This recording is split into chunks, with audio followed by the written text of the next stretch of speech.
신당 창당, 중진 불출마와 험지 차출 등 내년 총선을 둘러싼 논란이 이어지는 가운데 총선 승리를 위해서는 프레임 전환이 중요하다고 강조하는 윤상현 국민의힘 의원.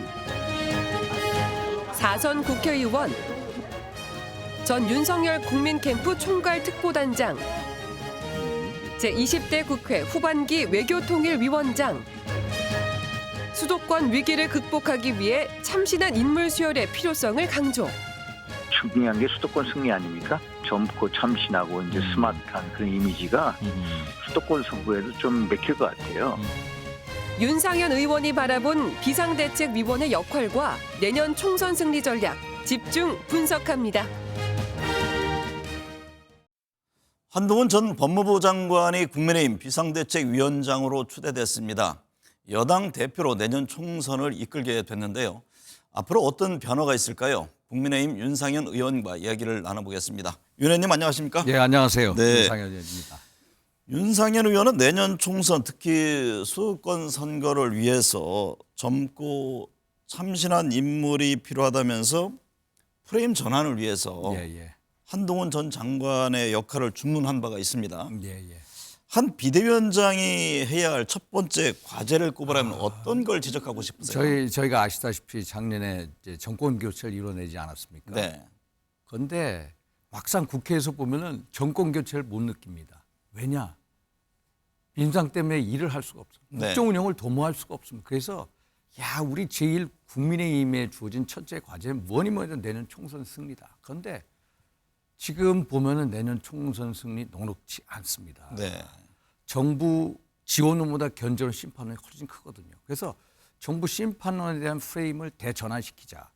그래서 한동훈 장관의 역할을 계속 주문해 왔습니다. 네. 한동훈 대 이재명의 맞짱 대결 제가 주장을 해왔거든요. 왜냐하면 한동훈 장관은 이제 이재명 대표에 대한 여러 범죄 혐의에 대한 총괄 수사 사령탑 장관, 법무장관 아니었습니까? 네. 누구보다도 그 범죄 혐의에 대해 잘 알고 있고 또 여야 각 진영의 대표 주자가 두 분 아닙니까? 한동훈, 이재명. 미래 지도자 미래 말씀이십니까? 권력 싸움으로 승화시키자. 프레임의 대전환을 시키자. 그래서 중요한 거는 비대위원장을 우리가 모셔옵니다만 뭐니 해도 내년 총선 승리입니다. 네. 총선 승리를 위해서 어떻게 할 거냐. 중요한 것은 총선 승리 캐스팅 보트는 중수청이 집니다. 우리가 짧게 중도청, 수도권, 청년. 그러면 중수청이 어필할 수 있는 비대위원을 먼저 우리가 인선을 해야 된다. 네. 중수청이 어필할 수 있는 비대위원을 선출한 그 이후에 중수청에 맞는 선거 전략, 메시지, 정책, 공약 이것을 계속 제시를 해야 된다. 이게 제가 주장하는 거예요. 네. 정치 경험 등을 이유로 비대위원장 인선 때 당 안팎에서 논란이 있었습니다.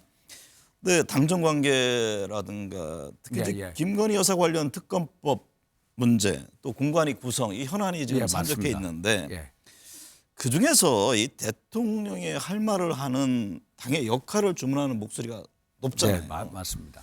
당정 관계 변화 문제는 어떻게 보세요? 그 당정 관계 지난 우리가 그 10월 10일인가요? 강서구 청장 재보궐선거에서 대패를 했습니다. 그때 나타난 보궐선거의 민심이 뭐냐면은 여당이 좀 집권 여당으로서의 역할을 제대로 해달라. 용산 대통령실의 이중대 역할에만 고정시키지 마라. 좀 더 당정관계를 리세팅해서 수직적인 당정관계를 수평적인 관계, 수평적으로 긴장협력관계를 하면서 윤종무 성공을 견인해 나가라. 그런데 지금 가장 중요한 게 당정관계 재정립인데 한동훈 비대위원장이 잘할 수 있을까? 저는 기대를 해봅니다. 왜냐하면은 윤석열, 한동훈 두 분 사이에 오랫동안 두터운 신뢰가 형성돼 있고요. 두 분 다 윤석열 정권의 성공을 위한 운명 공동체적 의식이 있습니다. 이거는 마치 과거 1987년 우리 정구화 앵커님 기억하시죠? 그 직선제 우리 그 투쟁, 민주화 투쟁할 때 당시 노태우 민정당 대표하고 전두환 대통령이 수직적 관계였지 않았습니까? 그런데도 국민적 요구인 대통령 직선제를 받아들이죠. 두 분이 받아들여서 대전환을 이끌어서 결국은 87년 12월 선거 승리를 이끌어내지 않습니까? 그래서 한동훈과 윤석열 두 분의 두터운 신뢰 관계에 운명 공동체적 의식을 갖고 있기 때문에 분명히 현재 진행되는 당정 관계의 새로운 돌파구를 열어낼 수가 있다. 저는 그렇게 보고 있습니다. 한편에서는 이제 검사가 어떤 상명하복의 문화, 검사 통일제 이 안에서 그동안 수십 년간 그런 생활의 토대가 있는데 과연 그게 가능할 것이냐 이렇게 그러면요. 좀 회의론을 제기하는 그러면 분들이 있습니다. 이게 맞습니다. 네. 이 노태우 그 전두환 노태우 두 분 관계 수직적 관계입니다. 네. 사석에 항상 형님 호칭을 하고 거기는 예, 그리고 동기고 원래는 동기인데도 친구였었죠. 동기인데도 항상 사석에서는 형 동생으로 있거든요. 네. 거기도 상명하복 관계였거든요. 여기도 상명하복 관계죠. 네. 그런데 일단 정치판에 들어온 이상 본인이 국민적인 요구가 뭔지 당심과 민심의 요구가 뭔지 너무 잘 압니다. 그래서 그런 거를 대통령하고의 두 분과의 대화 속에서 풀어낼 수 있는 가장 적합한 적임자가 바로 한동훈 비대위원장이다. 그래서 네. 계속해서 역할을 제가 주문했던 겁니다. 앞서 이제 중수청, 예. 수도권 청년 말씀하셨잖아요. 그러니까 한동훈 비대위원장이 오면서 과연 이준석 전 대표와 함께할 것인지에 대한 관심이 큽니다.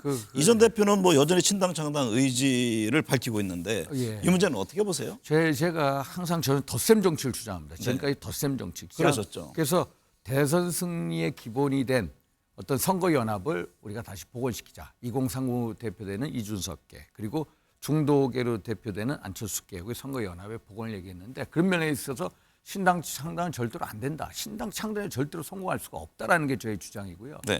과거에 총선 직전에 신당이 성공한 사례가 딱 한 번 있습니다. 1996년 JP의 자민련이 그때 충청도를 기반으로 영남까지 석권을 해서 50석에 다다른 적이 있습니다. 네. 그때 이외에는 없습니다. 그래서 이준석 대표의 탈당 디데이가 지금 27일로 잡혀져 있지 않습니까? 그런데 한동훈 비대위원장하고 이게 너무 시간이 그 타임스케일이 너무 아예 너무 시간이 촉박한데 네.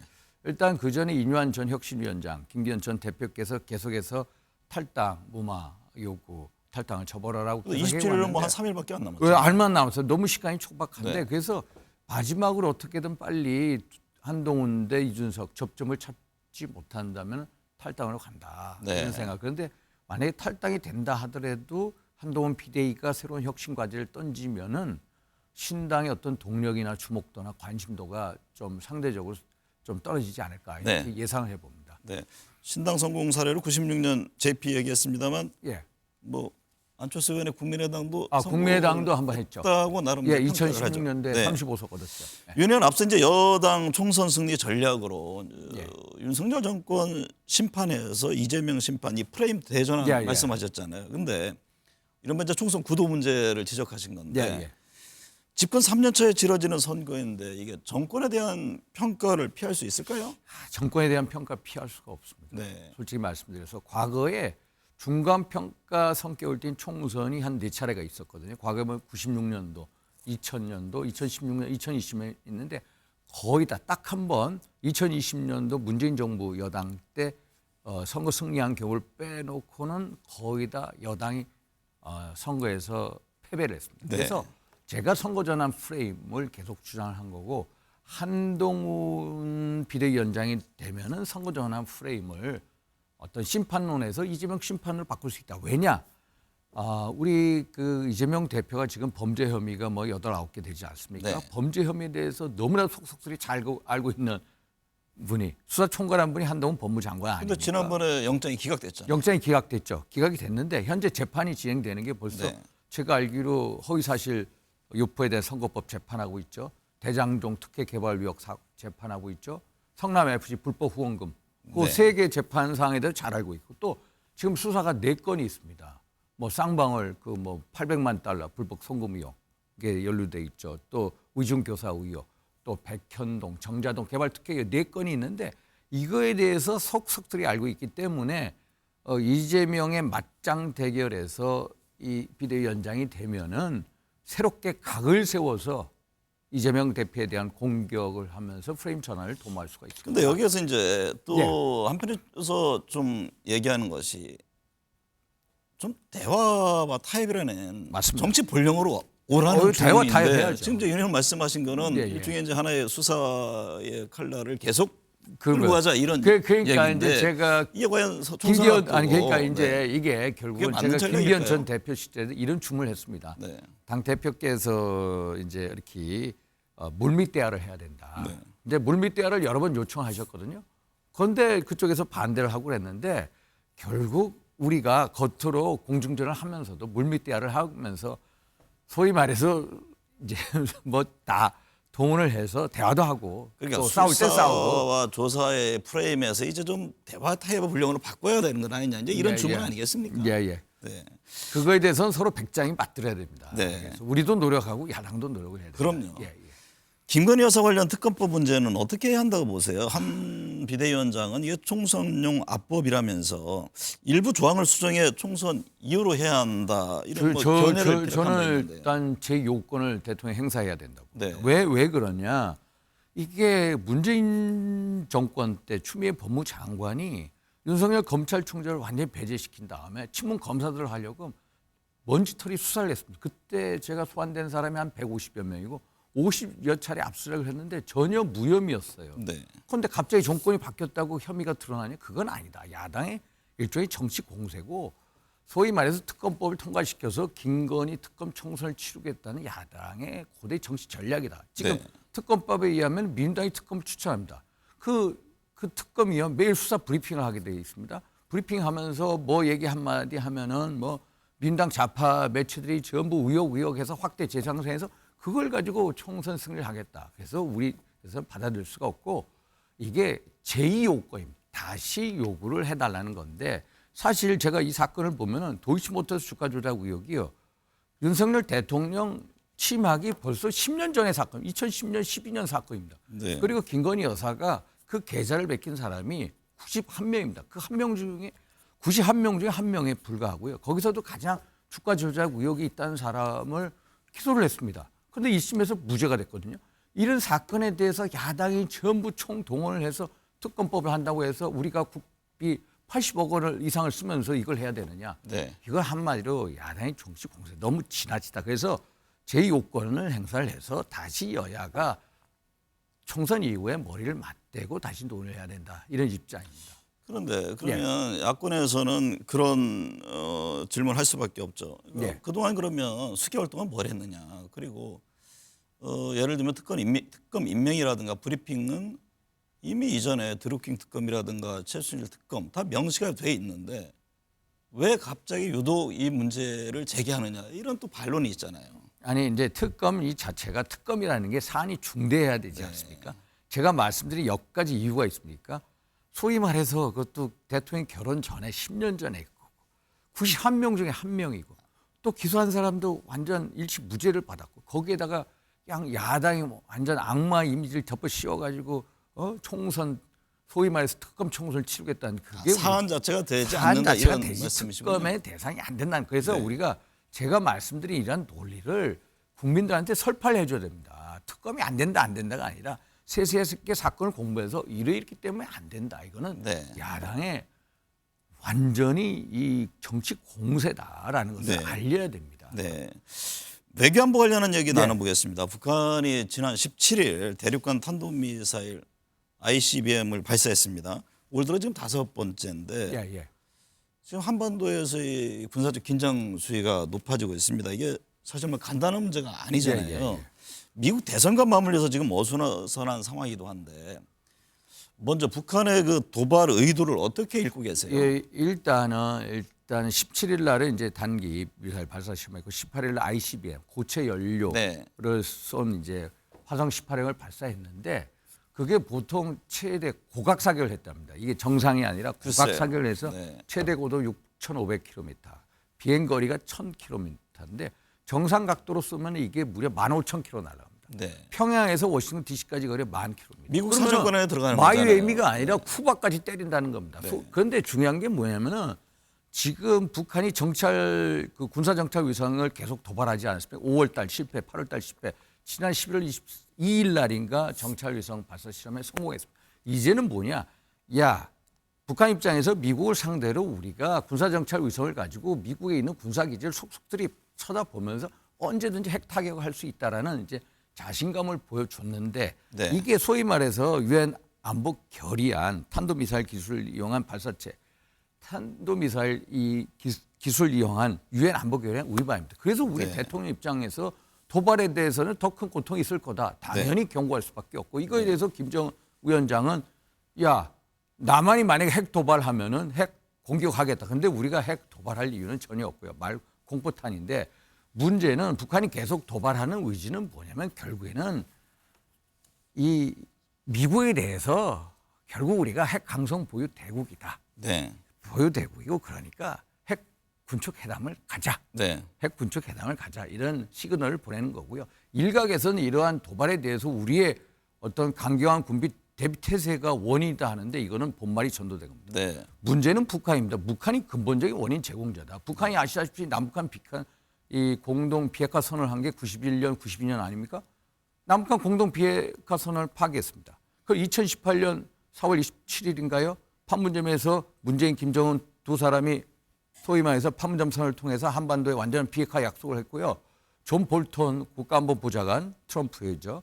거기에 보면은 1년 내에 완전한 비핵화를 하겠다고 약속을 했습니다. 네. 물론 우리는 그걸 언론에 털어놓지 않았지만은 그런데 지난 5년 동안 문재인 정부 5년 동안 완전한 비핵화의 완전한 핵무장화가 됐다. 네. 그래서 북한이 근본적인 원인 제공인데 우리는 그런 북한에 대해서 한미일 군사 안보 협력 체제가 더욱더 공고히 할 수밖에 없는 상태다라는 말씀을 드립니다. 윤 의원은 좀 외교안보 통이신데 예.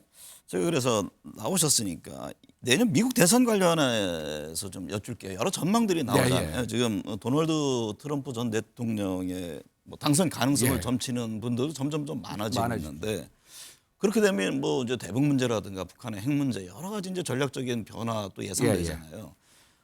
미국 대선 트럼프 전 대통령의 재선 문제는 어떻게 보세요? 지금 보면 트럼프 대통령의 내년 11월 5일이죠. 대선 성공 가능성이 가장 높아지고요. 네. 그런데 바이든 대통령 한미 동맹을 대단히 중시했습니다. 그런데 그러니까요. 트럼프 대통령은 아주 극단적인 자국 이기주의로 흘러갈 가능성이 북한의 크고요. 핵을 인정하느니 뭐 이런 그러니까 얘기까지 이제 올라오잖아요. 문제는 뭐냐면은 트럼프 대통령 재임 시를 한번 보십시오. 그때 우리 그 방위 분담금 우리가 1조 조금 늦게 1조 좀 넘게 지불하고 있지 않습니까? 네.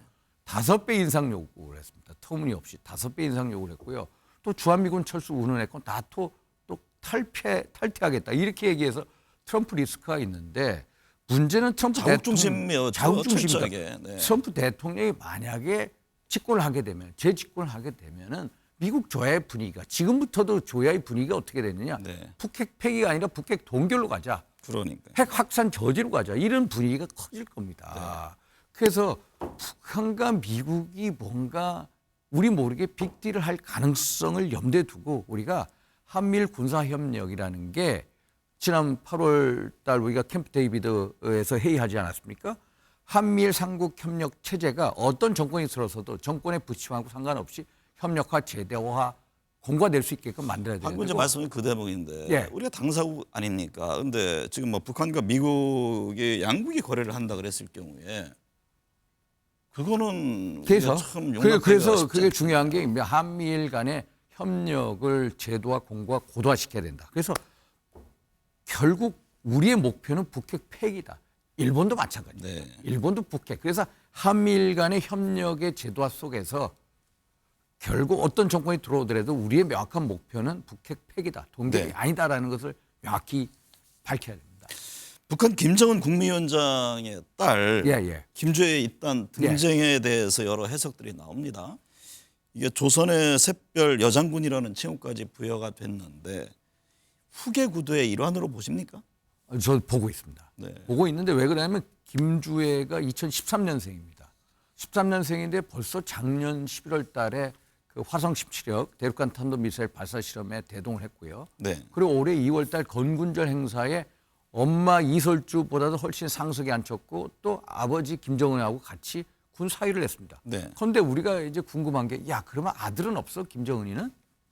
아들은 없냐? 그러니까요. 그 제가 알기로는 2010년생 아들이 있는데 국정원에서는 계속 아들에 대한 첩보를 가지고 확인 중이라는 대답만 하고 있고 통일부에서는 일단 아들이 있는데 2010년생이고 외수하고 아프다. 평양에 거주하다. 요 정도의 정보만 제공하는데 아마도 신체적 결함이 있고요. 아마 그런 걸로 가능성하고 그러면은 여자인데 가능하냐? 또 둘째인데 가능하냐? 가능하다고 봅니다. 네. 김정은이도 한번 보십시오. 김정일의 셋째 아들입니다. 정남 정치를 제치고 했는데 그래서 후계자 북한의 후계자론에 의하면 전문가들의 분석에 의하면은 남녀가 중요한 게 아니다. 네.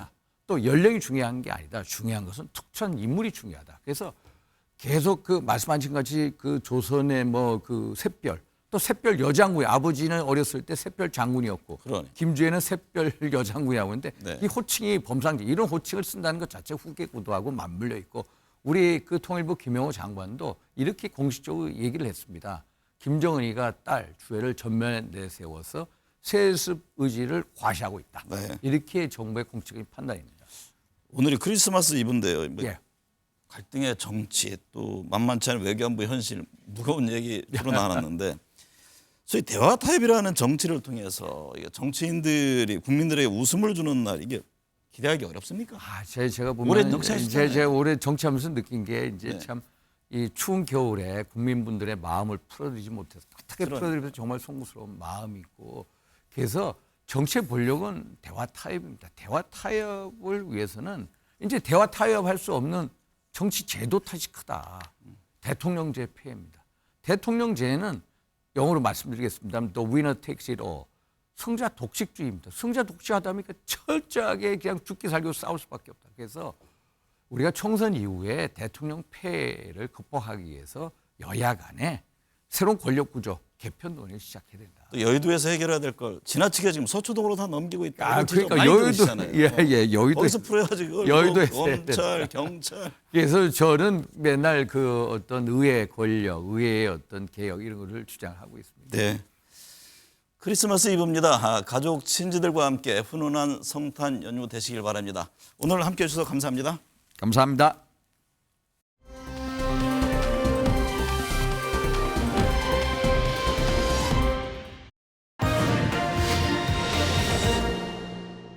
수사 상황을 생중계하게 되어 있는 독소 조항까지 들어있죠.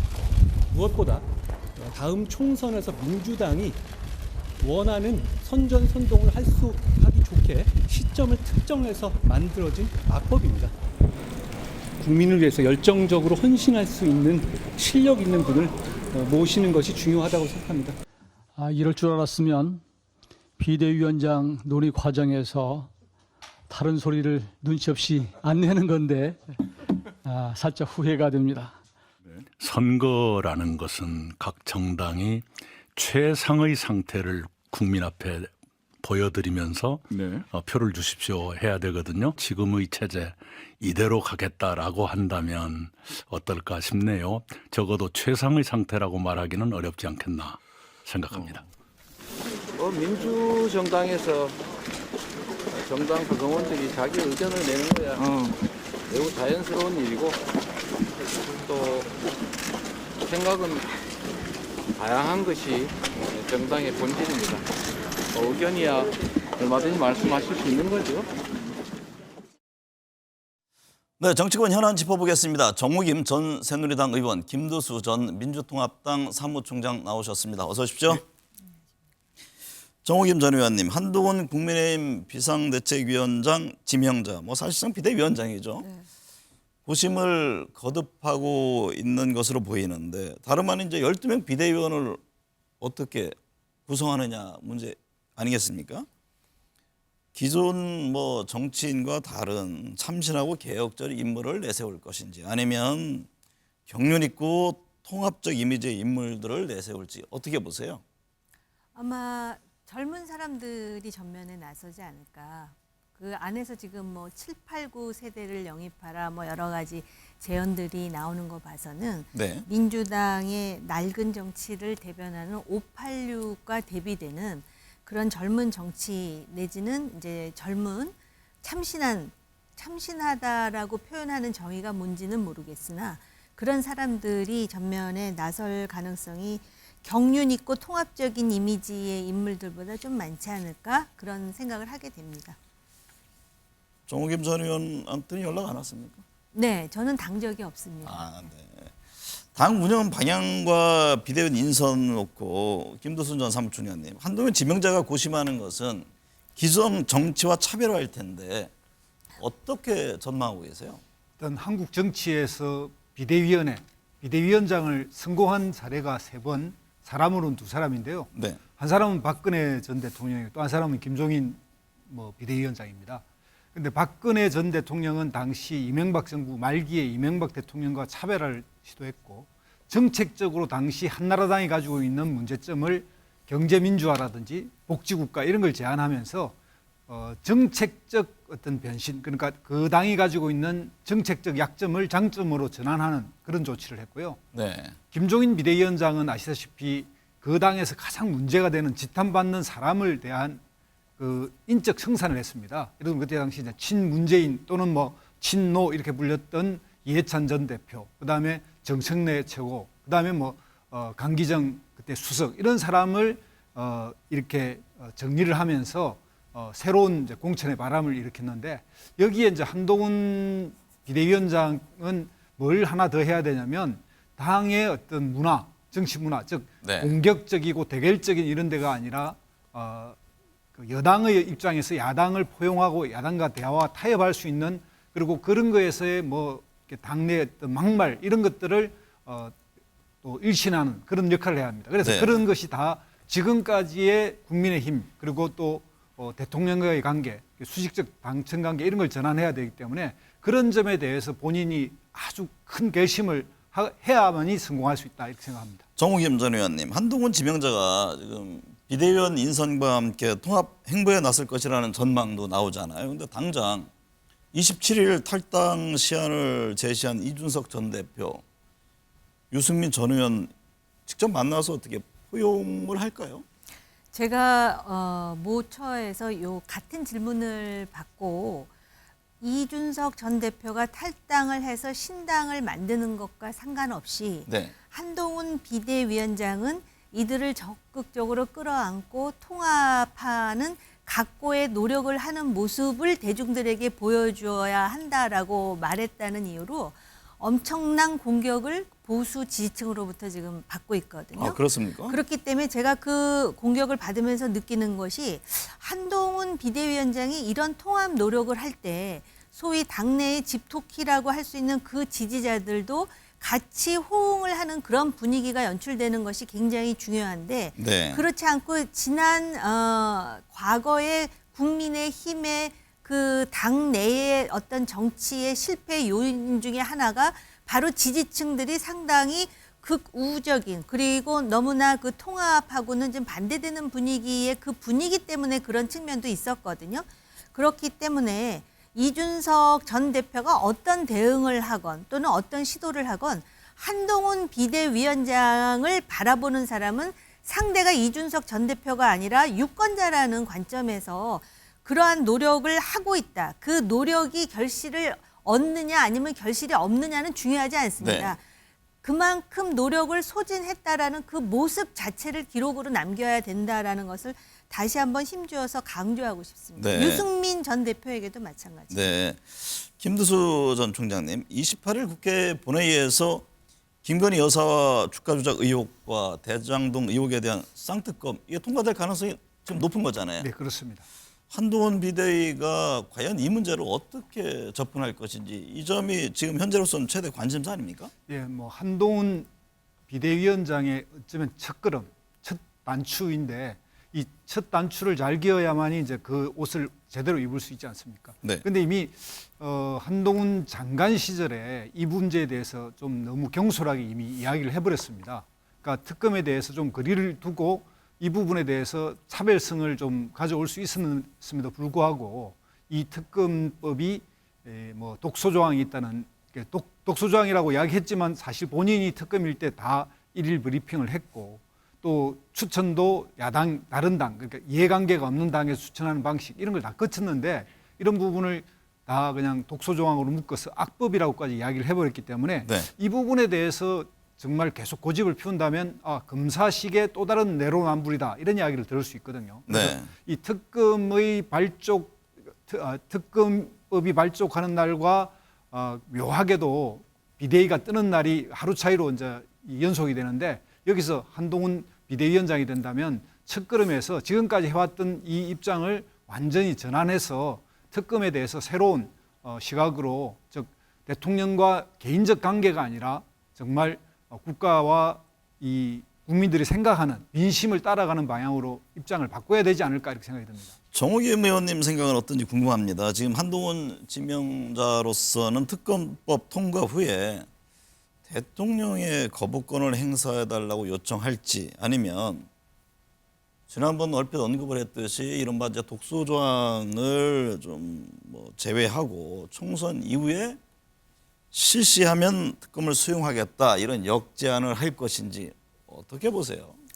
그 독서 저항을 빼고 총선 이후에 실시하겠다라는 거는 결국은 그 조건이 이루어지면 특검을 받아들이겠다는 거잖아요. 네, 그 부분에 대해서도 지금 여권에서는 상당히 논란이 있더만요. 방점은 특검을 받아들이겠다는 건데 네. 이미 너무 많은 얘기가 나와가지고 그것도 이렇게 파격적으로 들리지 않는다는 거에 딜레마가 있는 것 같아요. 네. 저는 오히려. 그래서 지금 한동훈 비대위 체제를 만든 이유는 궁극적으로 내년 총선에 이겨야 된다라는 절박한 그러한 어떤 필요가 있기 때문에 지금 한동훈 비대위 체제로 가는 것 아닙니까? 네. 그리고 지난 당대표들이 사실 뭐 지금 김기현 대표도 매우 이상한 방식으로 지금 용퇴 뭐 사퇴를 했지만 그 과정에서 거부권 행사에 대한 당의 요청이라는 그런 그 절차가 늘 있어 왔거든요. 그런데 요번에 이 쌍특검과 관련해 갖고 비대위원장 된 지 얼마 되지도 않는 그걸 또 지금 민주당이 노리고 있잖아요. 거부권을 행사해 주십시오라고 말해가지고 거부권을 행사하게끔 하는 모습을 지금 유권자들한테 보여주겠다라는 거잖아요. 네. 그렇기 때문에 저는 오히려 이런 부분에 있어서 한동훈식 파격을 계속 단계마다 보여줘야 되는데 이 쌍특검만큼은 오히려 대통령께서 그런 부담을 좀 들어 올려주면 어떨까.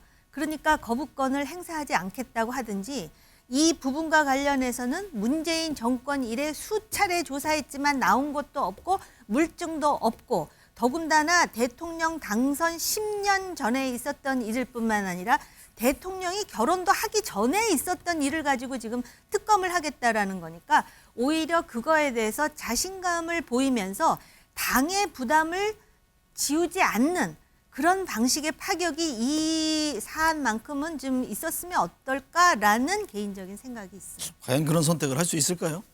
일단 한국 정치에서 후보자가 아니라 후계자로 불린 사람이 두 사람이 있습니다. 하나는 이승만, 이기붕이고 또 하나는 전두환, 노태우인데 이기붕은 망했습니다. 그런데 노태우는 성공했거든요. 6.29 선언이라고 하는 걸 통해 성공했는데 당시에 이 6.29가 바로 전두환 대통령이 그걸 수용해 줬기 때문입니다. 그래서 여기서도 보면 만약에 한동훈 해법이 나온다면 지금 윤석열 대통령이 이 문제에 관한 한, 즉 쌍특검에서 김건희 여사와 관련된 부분에 대해서는 가감하게 그걸 수용할 거부권을 행사하지 않을 것까지 포함해서 한동훈 비대위원장의 어떤 입지를 넓혀줘야만이 여기서 가능한데 지금까지 이렇게 검사 관계는 상명하복의 동일체 원칙을 쭉 유지해왔던 이 한동훈 검사 출신이 과연 비대위원장이 됐다고 이런 파격을 보일 것인가 이건 좀 두고 봐야 되는데 과연 노태우 같은 6.29 선언이 나올지 좀 더 두고 봐야 될 것 같습니다. 아니 그 말씀을 하시니까 제가 이 이야기는 꼭 드려야 될 것 같은데 그 6.29 있잖아요. 6.29 선언에 대해서 대다수의 많은 사람들이 당시 노태우 후보가 그걸 선언을 했고 그걸 받아들여주지 않으면 난 후보에서 사퇴하겠다라고 배수진을 쳐가지고 당시 전두환 대통령이 마지못해서 그걸 받은 걸로 알고 있지 않습니까? 근데 그거는 논란의 여지가 있어요. 전두환 당시 대통령이 오히려 주도했다라는 주장도 나오고 있거든요. 바로 그런 부분이에요. 그리고 6.29의 결정체인 그 당시의 대통령 선거에서 결국 누가 이깁니까? 노태우 후보가 이기는 이유가 있어요.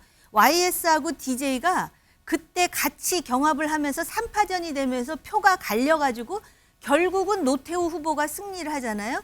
근데 왜 그러면 DJ하고 YS가 또 경쟁을 하느냐, 통합을 못하고. 바로 그때 6.29 선언을 하면서 DJ에 대해서 사면을 해주거든요. 그러니까 그런 전략을 생각할 때 제가 볼 그래서 때 그 조국 전 장관이 그 관련한 의미심장한 것을 SNS에 올렸죠. 분열 관련한. 아니 그러니까 조국 전 장관이 또 그런 걸 올려가지고 또 이제 노태우와 지금 한동훈을 또 이렇게 비유하던데 저는 네. 그것도 적절하다고 보진 않아요. 지금 사무총장님께서 그 얘기를 하니까 제가 네. 사실은 그 주도한 사람이 전두환일 수도 있다라는 그 논리를 말씀드린 알겠습니다. 것이고. 그 문제는 어떻게 보세요, 정우김 전 의원님? 네. 결국에 이제 공천 문제 중요하잖아요. 이 칼날이 어떻게 친윤 일부 의원들에게 갈지 아니면 영남권 중진들에게 어떻게 갈지 상당히 긴장감이 돈다고 그러네요.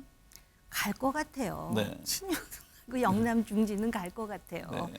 왜냐하면은 그걸로써 이제 그러면 지금 그분들 네. 나중에 만약에 이준석 전 대표 신당 만들면 그쪽에 합류하거나 했을 경우에 또 여러 가지 복합적인 변수가 있잖아요. 그거 말 그대로 외에도 분열이 어떻게 보면 여권 안에서 이루어질 수도 있잖아요. 그거 외에도 여러 변수가 있는데요.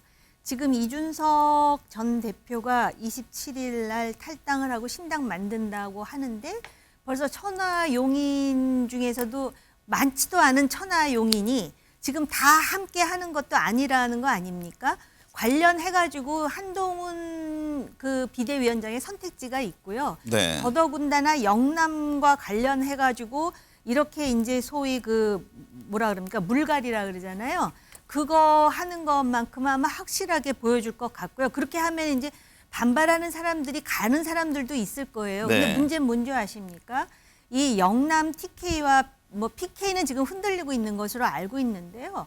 이 경우에는 누가 그 보수 정당으로부터 공천을 받느냐가 상당히 중요합니다. 물론 오래된 인물이라 그 지역으로부터 아주 깊은 신뢰를 받는 사람들도 있지만 실제로 오히려 더 중요한 거는 영남 물갈이를 하느냐 안 하느냐가 아니라 그 물갈이를 해서 그 사람들을 드러냈잖아요. 네. 거기를 누구로 채우느냐 그게 더 중요할 네. 수 있죠.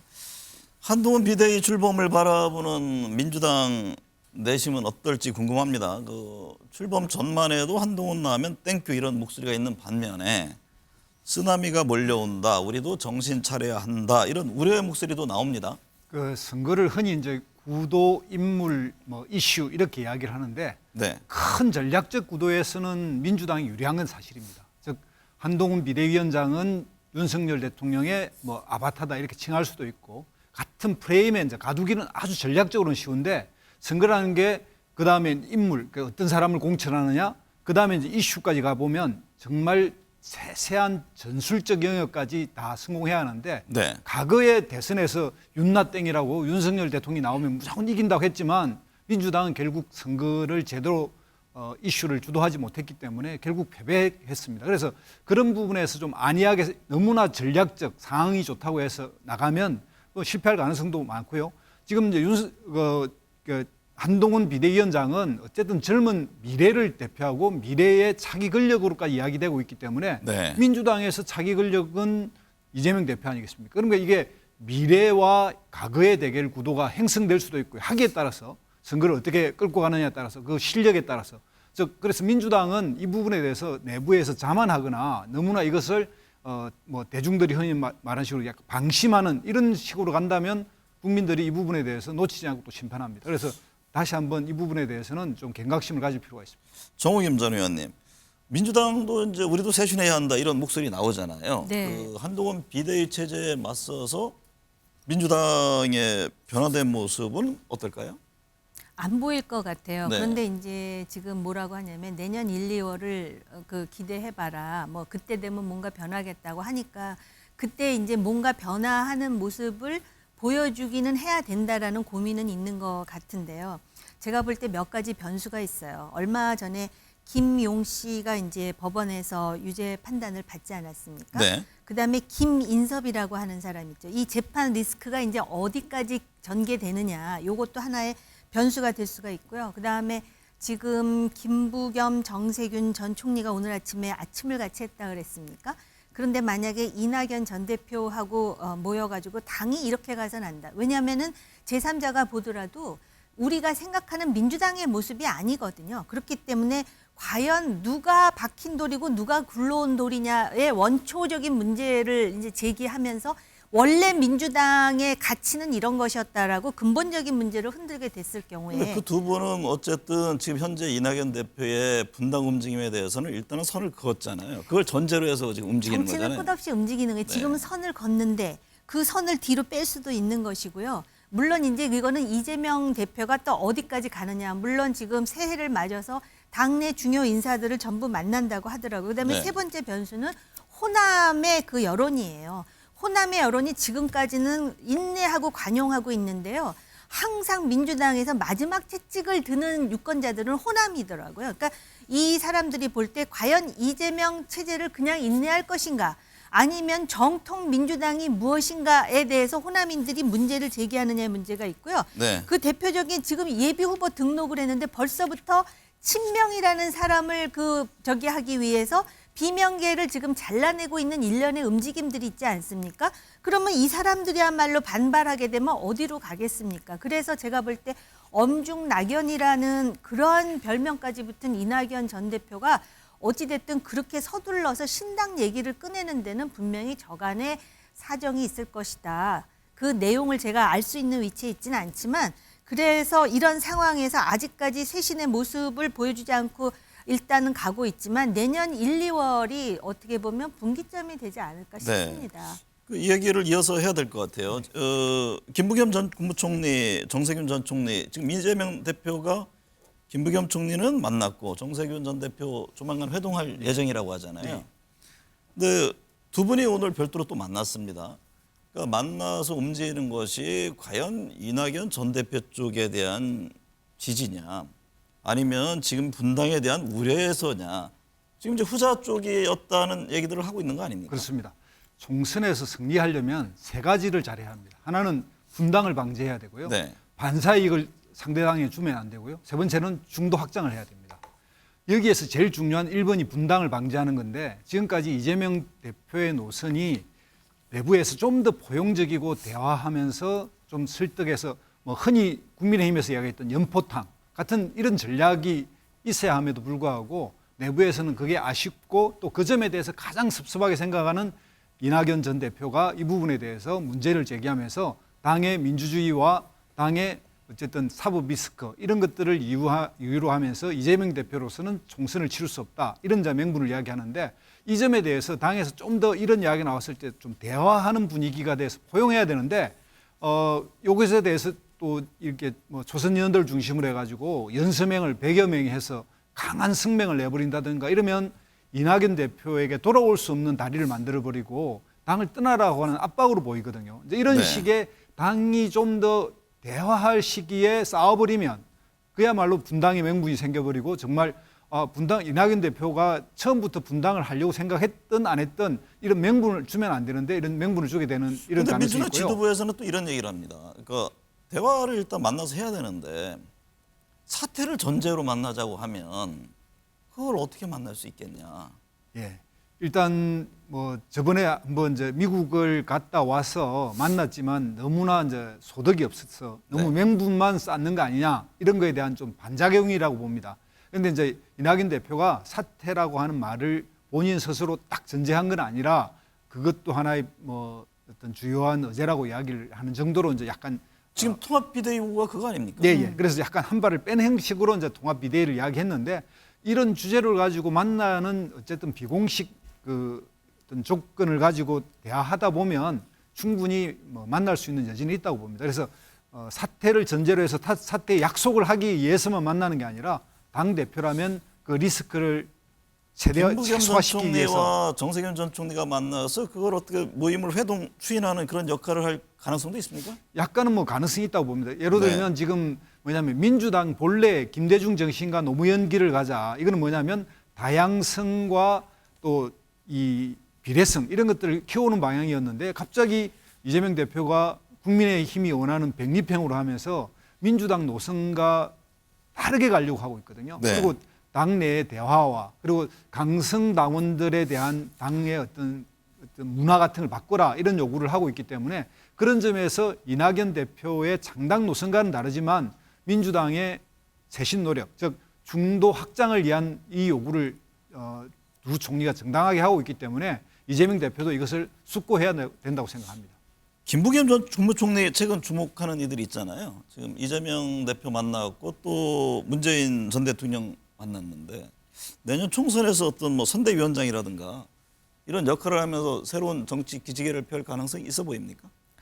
저는 그 민주당의 일이라서 제가 뭐 단정해서 말씀드릴 수는 없지만 이재명 대표로서는 아마 적극적으로 끌어안으려고 할 것 같습니다. 왜냐하면은 일단 제일 중요한 게 이낙연 고립 작전 아니겠습니까? 그런 차원에서 그리고 김부겸 전 총리는 제가 알기로는 연동형 비례대표죠. 지금 말씀하셨듯이. 그다음에 당내의 어떤 그 특정 계파를 배제하는 그런 정치는 안 된다라는 입장을 지금 분명히 하고 있고, 따라서 상당히 그 민주당에 대해서 문제의식을 갖고 있기 때문에 본인이 그 선대위원장직을 제안한다 그래서 그렇게 그냥 일방적으로 수락하지는 않고 자신이 정치 원로로서 이게 정도다 하는 그런 주장은 끝까지 피력하지 네. 않을까 싶습니다. 기대하고 있습니다. 이준석 국민의힘 전 대표 27일 탈당 예고했잖아요. 이제 마지막 변수는 한동훈 지명자와 과연 만나서 다시 또 어떤 뭐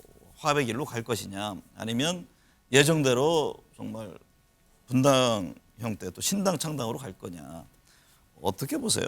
저는 뭐 이준석 대표가 이미 가칭까지 정해놨더라고요. 네. 개혁신당이라고. 그래서 이제 한국 정치가 양당이 대결이 치열하다 보니까 50대 50으로 보이지만 그 50 내부에는 다시 30대 20으로 나눕니다. 보수도 그 보수와 개혁 보수가 있고, 진보에도 중도 진보가 있고 진보가 있듯이 이준석 대표의 기반은 시장을 중요하게 하면서 권위주의가 아닌 자유적인 이런 보수, 혁신 보수를 이야기하고 있기 때문에 그 영역에 20%가 있습니다. 거기다가 지금 현재 어떤 문제가 생기고 있냐면 이 보수가 영남으로 또는 서울에서는 강남으로 이렇게 축소되고 있는데, 이 부분에서 수도권의 보수 영역 그리고 젊은 사람들의 어떤 이런 새로운 바람으로서 보수에서 혁신 이런 것들을 대표하고 있거든요. 그런 부분에서 시간이 지나면 지날수록 이준석 신당 쪽의 힘이 더 강해질 거다. 네. 지금은 뭐 천하 용인 중에 일부라고 하지만 공천에 문제가 생기고 이게 이 총선이 가까워지면 가까워질수록 기존 정당은 공천 잡음이 날 수밖에 없고, 네. 이런 반사 이익을 이준석 신당이 가져가지 않을까 이렇게 예측해 봅니다. 이준석 신당이 태어난다면 과연 어떤 세력과 함께할지가 궁금합니다. 한동훈 비상대책위원장이 오면서 과연 타격을 어느 정도 줄 것이냐. 근데 일전에 저희가 출연했을 때 물어보니까 지지층이 겹치지를 않는다, 많이 겹치질 않는다, 그런 얘기를 합니다. 그럴 수밖에 없는 게요. 지금 국민의힘이 가장 지금 필요한 게 소위 중수층이라 그러잖아요. 네. 말씀하셨듯이 중도, 수도권, 청년층이 굉장히 약한데, 네. 이준석 전 대표가 그거에 대해서 나름대로 지금 자기가 강점을 갖고 있다라고 자임하고 있습니다. 그래서 상호 보완적으로 이 보수 정당을 발전시켜 나가면은 상당히 좋을 텐데 이제 그게 잘 안 되고 있고, 그다음에 한동훈 비대위원장이 굉장히 젊고 신선한 정치인으로 부각되고 지금 보수 지지층을 이렇게 지금 그 견인하고 있는 것은 사실인데, 이게 중도 확장까지 이루어지고 있다라고 단언하기 어려운 상황입니다. 네. 그런데 흥미로운 거는 만약에 한동훈 비대위원장이 비대위원장직을 수임하면서 예를 든다면 지금 가장 중요하다라고 하는 당과 대통령실 간의 수평적 관계가 이루어진다라는 인상을 주잖아요. 네. 그러면 자동적으로 이준석 신당의 어떤 그 탄력이 줄어들 수밖에 없는 네. 그런 구도로 되어 있어요. 그렇기 때문에 이준석 신당이 창당되는 것과 상관없이 한동훈 위원장으로서는 어쨌든 대외적으로 적극적으로 중도, 그다음에 수도권 청년뿐만 아니라 이준석을 끌어안는, 물론 아까도 말씀드렸듯이 당내 고정 지지층의 반발이 있을 거예요. 근데 네. 그 고정 지지층의 반발 때문에 당이 확장되지 않은 부분을 극복하는 것이 한동훈 비대위 체제의 과제인 것 같아요. 결국 이제 신당 문제는 국민의힘, 민주당 마찬가지로 양당이 어떻게 하느냐에 달려있다, 이런 말씀이거든요. 오늘 두 분 말씀 감사합니다.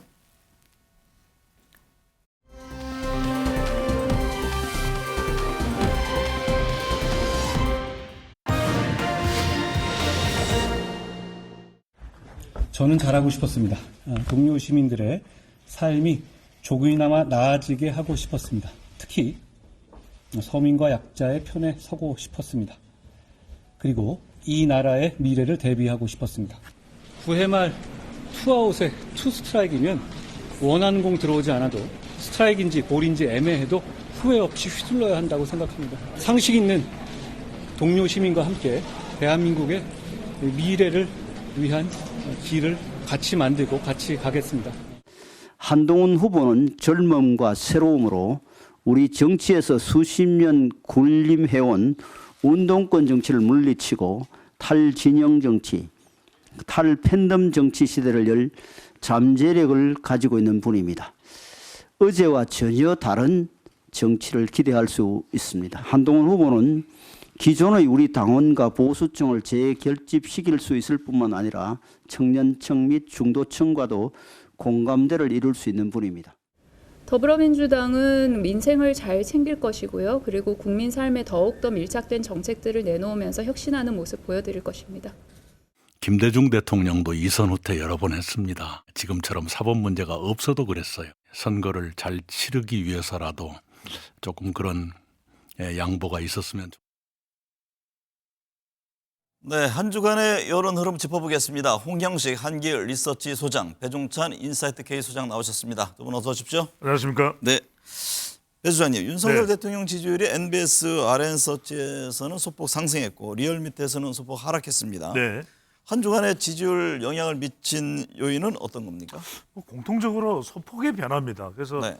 계속해서 윤석열 대통령 지지율이 긍정 지지율이 30% 내에서 조금 올라가고 조금 또 다시 내려가고 이런 현상이 계속되고 있습니다. 그러니까 3개월 전, 6개월 전에 대통령의 국정 지지율 조사 결과와 큰 차이가 없습니다. 박스권에서 계속 오르락내리락 등락을 거듭하고 있는 추세 결과로 나타나고 있습니다. 네, 홍 소장님, 총선 전망 여론조사 좀 살펴보겠습니다. 내년 총선에서 야당의 민주당을 지지하는 응답이 최근 여론조사를 보면 더 높게 나타나고 있습니다. 이 같은 흐름이 앞으로 이제 뭐 총선 여러 달이 남았습니다. 계속 이어질 것으로 보세요, 아니면 어떤 변화가 있을 것으로 보세요? 기간마다 이제 약간의 차이는 있는데 뭐 네. 민주당이 앞서는 경우도 있고 어떨 때는 국민의힘이 앞설 수도 있는데 내년 총선에서 여론조사로 총선을 예상을 하려면 한 세 가지 차원에서 봐야 될 겁니다. 네. 첫째는 전체 정당 지지율에서 국민의힘과 민주당의 어느 정당의 지지율이 높으냐. 두 번째는 무당층에서 다음 총선에서 어느 후보를 지지할 것인가를 물었을 때 무당층에서 어느 당 후보가 더 높으냐. 네. 세 번째는 수도권에서 어느 당의 그 지지율이 높으냐. 이 세 차원을 봐야 될 겁니다. 그런데 이제 그것을 가장 큰 틀로 봐서는 정당 지지율로 나타나는데 현재로서는 뭐 국민의힘이 좀 더 높은 경우도 있지만 민주당이 좀 더 높게 나오는 경우가 더 많은 이런 추세가 이어지고 있고 그런데 이것이 다음 총선까지 그대로 이어질 것인가 이 부분은 지금 좀 더 두고 봐야 될 것 같습니다. 당장 네. 국민의힘 뭐 이 비대위원장이 들어섰고 내가 볼 때는 다음 총선은 어느 당이고 간에 크게 개혁 혁신하는 쪽이 이길 가능성이 있기 때문에 정당 지지율은 좀 더 지켜봐야 될 겁니다. 프레임은 어떻습니까? 그러니까 정권 견제냐 아니면 안정이냐, 국정 안정이냐 이 지지율도 계속 조사가 나오고 있지 않습니까? 그래서 이제 총선을 전망하기 위해서 정당 지지율만 보기 어려우니까 네. 아까 말씀드렸듯이 가장 많은 국회의원 의석을 갖고 있는 수도권 지지율, 그다음에 무당층의 행방, 그리고 제일 중요한 전선이 현 정부에 대해서 견제냐 안정이냐 요 지표까지 다 봐야 예측 가능하다는 겁니다. 네. 배 소장님, 네. 오늘 나온 RN서치 조사를 보면 부산 경남 PK 지역에서 윤 대통령 지지율이 상승했습니다. 네. 부산 엑스포 유치 실패 여론 이게 돌아선 것으로 봐야 합니까? 좀 다르게 봐야 될 것 같아요. 부정적인 요인이 있긴 하지만 네. 이제 총선이 가까워지면서는 어떤 현상이 되냐면 부산에서 그렇다고 해서 부울경에서 급격히 또 올라간 건 아닙니다. 그런데 지지율이 변화가 있다는 건 두 가지입니다. 하나는 위기, 또 하나는 변화. 위기는 뭐냐면 결국 총선이 다가오면서 위기감에 따른 결집, 이 현상도 하나. 변화는 뭐냐면 부울경 지역이니까 PK니까 울산, 경남이 다 포함됩니다. 김기현 전 대표의 사태 뭔가 변화가 있는 것이죠. 네. 또 장제원 의원의 불출마 변화가 있는 것이죠. 또 한동훈 비대위원장의 등장 변화가 있는 것이죠. 이런 변화가 부산, 울산, 경남에서 또 일단 위기감에 따른 결집과 함께 변화에 따른 기대감 이게 조금은 작동이 돼 있다고 봐야 되겠죠. 홍영식 소장님, 여야 모두 뭐 수도권 민심의 촉각을 곤두세우고 있잖아요. 얼마 전에는 국민의힘 뭐 자체 여론조사 결과가 네. 흘러나오기도 했는데 총선에서 여야 수도권 성적표 어떻게 예상하십니까? 일단 민주당은 아마 크게 이기는 거로 자신하는 것 같습니다. 네. 그리고 이제 국민의힘에서 이 자료가 왜 나오는지는 모르겠는데 서울 지역의 9개 지역구 중에서 6개 지역구만 이긴다. 이런 지금 자료가 나온 적이 있죠. 네.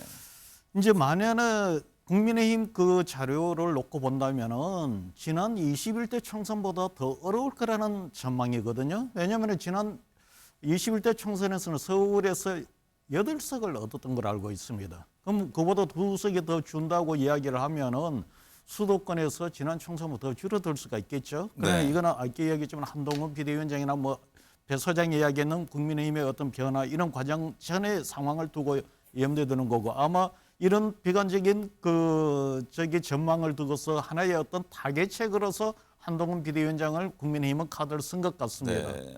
그러나 지금 이제 제가 말씀드리는 거는 요 이전의 어떤 그거로 놓고 본다면은 국민의힘이 지난 총선만큼이나 어렵다. 거기다가 지난 총선만 해도 수도권이라 그러면 서울, 경기, 인천 정도가 수도권이었는데 이제는 그것이 광역화되는 과정이 되고 총선에서 패배는 전체 선거에서 큰 패배로 이어질 수 있기 때문에 굉장히 어려운 결과가 나올 수가 있습니다. 서울 그 여론조사 흘러나온 게 한동훈 비대위 체제를 가기 위한 하나의 수순이다 이렇게 해석을 하시는군요. 저는 그와 더불어 그 친윤 중진에 대한 일선 후퇴에 대한 압박이 아니었나 이래 봅니다. 배 소장님, 네. 갤럽 조사를 보면 메가시티 승부를 띄웠던 경기 인천 지역의 지지율에서 국민의힘이 민주당의 큰 격차로 지금 떨어지는 모습인데 메가시티 승부수에서 민심이 후퇴한 이유는 어디에 있습니까? 우선 인천 경기가 지역적으로 야당 강세 지역 추세가 계속 이어져 왔어요. 그거는 네. 경기도를 보면 가장 많은 지역구 의석수가 달려 있는데 이 지역에서 이재명 대표가 전 지사였고 현 지사인 김동연 지사도 더불어민주당 소속이고 그리고 또 현역 국회의원이 민주당이 압도적입니다. 이런 현역 프리미엄도 있는데 또 다른 이유는 메가 이슈 김포나 서울 인근의 이 도시 경기 북부에 있는 경기도 인근에 있는 경기도에 포함되어 있는 도시들이 서울에 편입돼 이거 큰 이슈 아니야 이렇게 생각하실 수 있는데 거듭 말씀드립니다만 선거는 구도와 이슈와 사람인데 내년 총선은 사람이에요. 네. 이슈가 아닙니다. 더군다나 이 메가시티 이슈가 탄력을 받으려면 김기현 전 대표 체제가 유지돼야 되는데 사퇴를 했죠. 또 오세훈 서울시장이 아주 적극적이 되는데 그렇게까지 적극적이지는 않죠. 그러다 보니까 결과적으로는 이슈가 내년 총선에 미치는 영향은 제한적이다. 결국 내년 총선은 윤석열 대 이재명 또는 한동훈 대 이재명의 사람 대결로 봐야 되는 거죠. 그건 구도 아닙니까? 그건 사람입니까? 사람이죠. 결국 구도도 구도지만 네. 사람 성격이 아주 두드러지는 구도라고 봐야 되겠죠. 홍영희 소장님, 한동훈 전 법무부 장관이 국민의힘 비대위원장으로 추대됐는데 그 여러 이제 현안이 있지 않습니까? 당장 이제 비대위원을 어떻게 구성할 건지, 특검법 문제는 어떻게 할 건지, 또 뭐 당정 관계, 국민의힘 향후 지지율 흐름에는 어떤 영향을 줄까요? 지금 뭐 여론조사에 보면은 한동훈 비대위원장이 잠깐만요 물으면은 뭐 34.3% 이래 나왔다 이런 여론조사가 나오는데 이런 수치들을 보면은 대통령 지지율, 정당 지지율, 한동훈 비대위원장 적합도 거의 다 비슷하네요. 비슷합니다. 네. 그러니까 뭐 그것은 무슨 이야기하면은 확장성이 없다는 거죠. 그러면은 왜 그러냐? 강남 출신의 검찰 출신의 검찰력에 의존한 정치력을 보여오다 보니 차별화가 안 됩니다. 그러면은 네. 한동훈 비대위원 체제가 이후에 변화가 있으려면은 이유가 이전에 이런 정치와는 다른 예를 들어서 경제, 민생 이런 부분에서의 어떤 뭐라고 해야 되나 새로운 한동훈의 어떤 비대위원 체제에서 모습을 보여주면은 그것이 확장성이 있겠죠. 네. 그러나 그것을 보여주지 못한다면은 급격한 하락은 없겠지만 그야말로 지지율의 30% 초반에 갇혀 있는 이런 지지율이 될 가능성이 높습니다. 네. 배 수장님은 어떻게 보세요? 한동훈 비대위 체제에 대해서? 그렇습니다. 앞으로 많은 과제를 두고 있는데 한동훈 비대위원장으로 바뀌었다는 것에 가장 크게 국민의힘 쪽에서 이제 방점을 찍을 수 있는 것은 윤석열, 이재명 대결 구도로 갈 경우에 대통령의 지지율이 굉장히 부담스러울 겁니다. 지금 오르지 않고 있는 상황에서.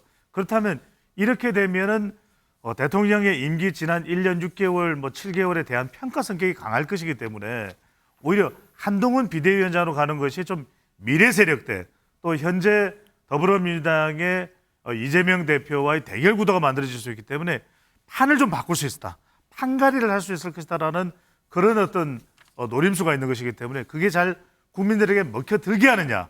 이 부분이 핵심이라고 봐야 되겠죠. 또한 여론조사를 보니까요. 장재현 의원의 불출마와 김기현 대표 사퇴가 국민의힘 총선에 긍정적인 영향을 줄 것인지 물어보는 조사에서 영향 없을 것이다 이런 응답이 과반을 넘는 것으로 나타났어요. 이거 왜 그렇죠? 왜 그러냐면 당연합니다. 이제 시작이에요.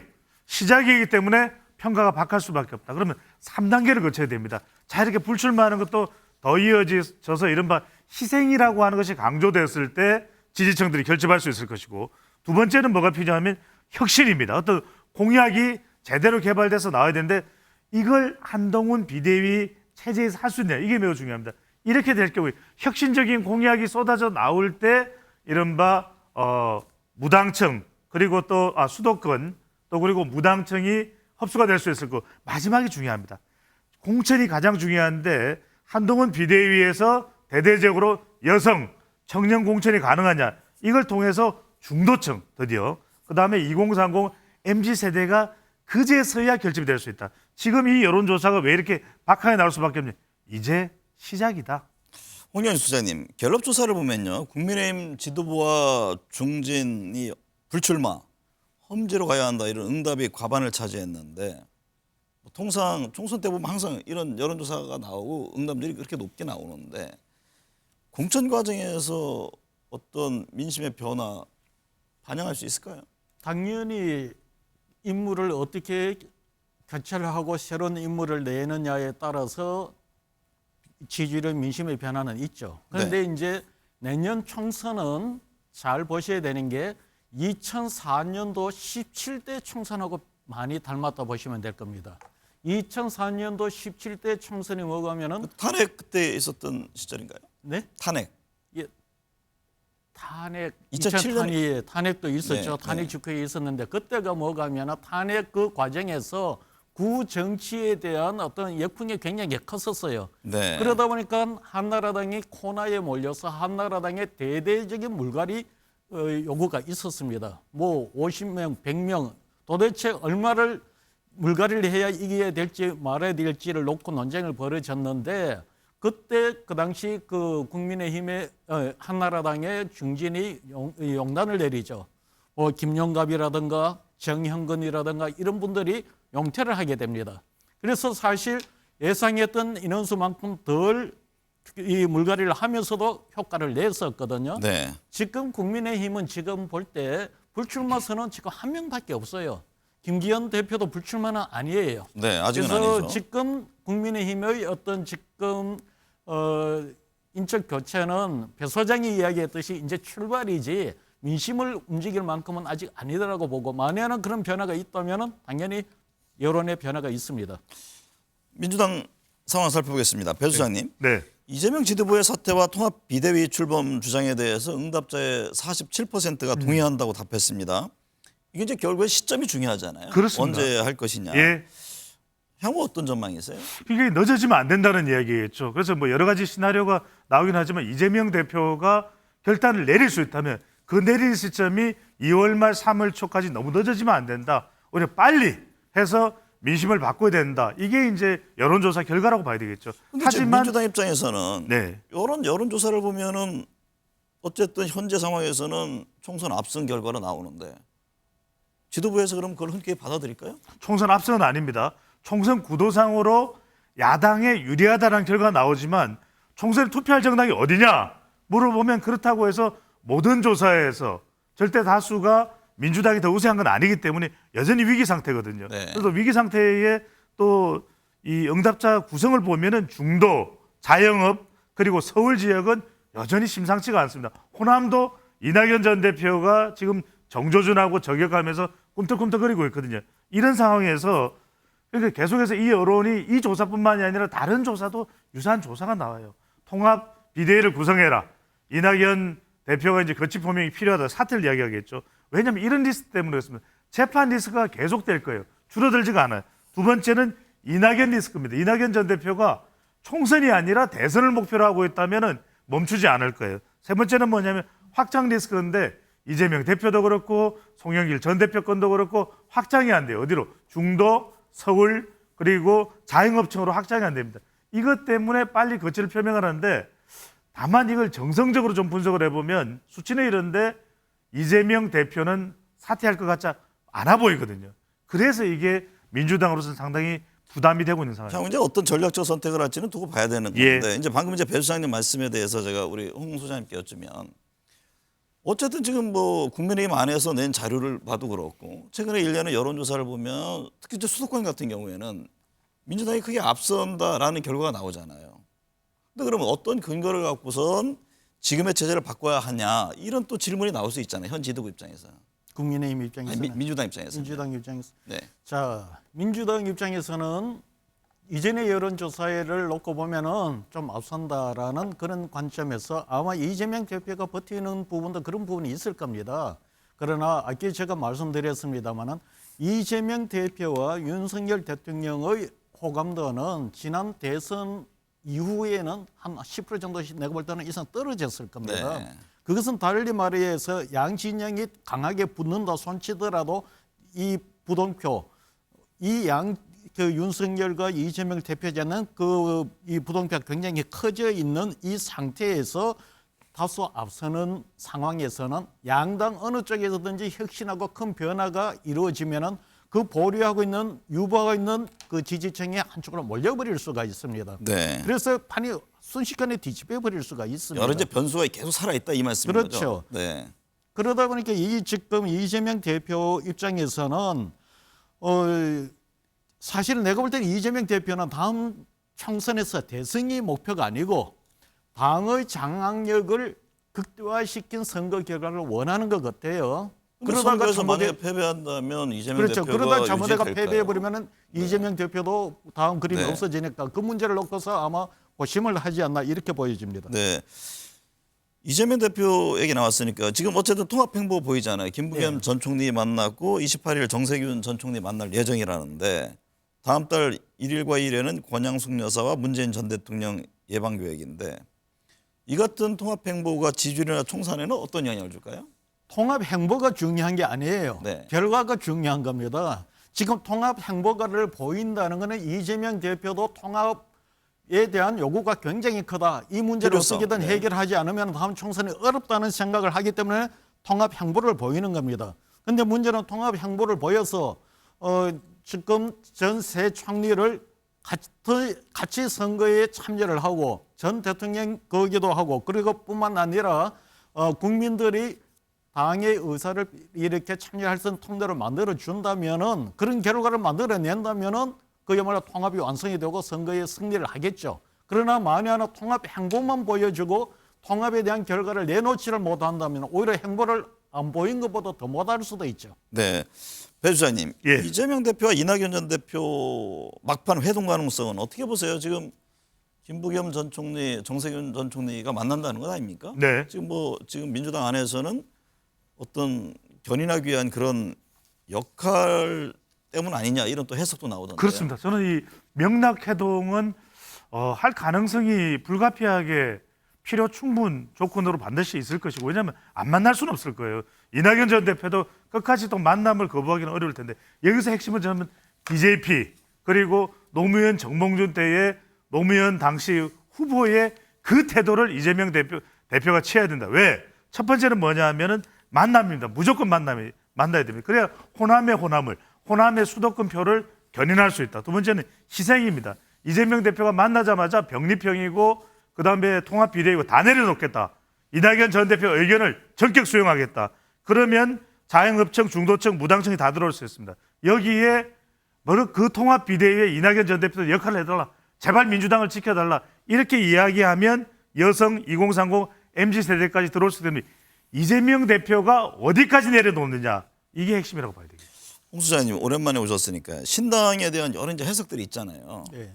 지금 이준석 전 대표 움직임이 있고 또 이낙연 전 대표 또 다른 분들도 있는데 내년 총선에서 이 신당의 영향력을 어떻게 보세요? 자, 이 부분은 국민 여론의 지지율로 놓고 본다면은 영향이 적다고 할 수가 없습니다. 네. 자, 우리가 해석할 때 여론조사를 하면 이렇게 해석합니다.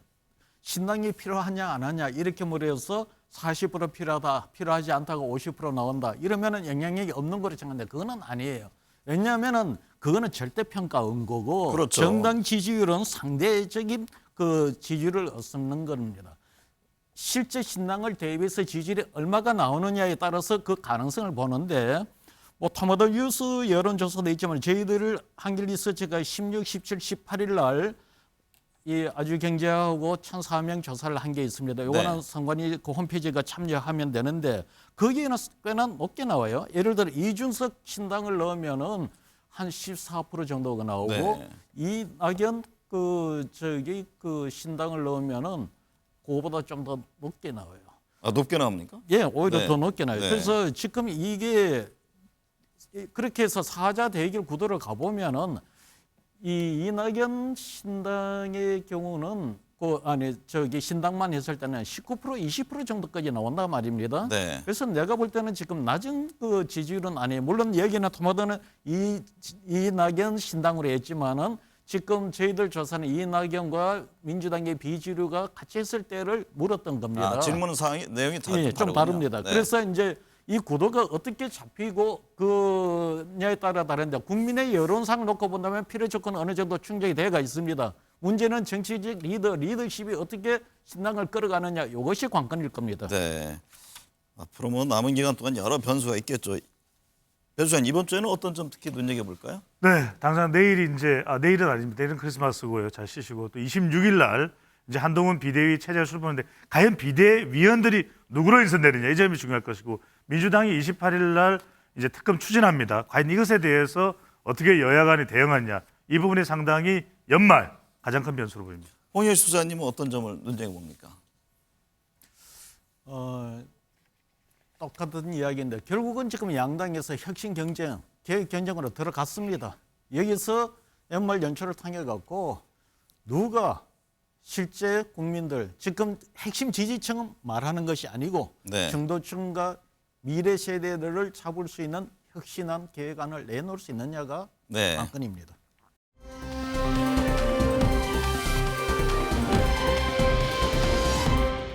한 해가 저무는 길목에 맞이하는 크리스마스. 기쁨과 설렘, 고통과 분노가 공존합니다. 대학 교수들이 올해의 사자성어로 이로움을 보자 의로움을 잇는다는 그런 의미의 결리망의를 택했습니다. 현재 우리 세태를 꼬집은 것으로 보입니다. 아이들은 산타클로스가 전해줄 선물을 고대하며 설레어 있을 겁니다. 미래 세대에 안겨줘야 할 진정한 선물은 전쟁 대신 평화가 정착되고 법을 앞세운 폭력이 난무하지 않는 민주주의와 자유, 정의가 우뚝 서는 사회일 겁니다. 그러기 위해서는 지도층의 희생과 헌신, 솔선수범, 그리고 지도자의 의지와 리더십 등이 중요합니다. 과연 정치인들이 국민들의 산타가 되는 세상은 언제쯤 도래할까요? 시청해주신 여러분 감사합니다.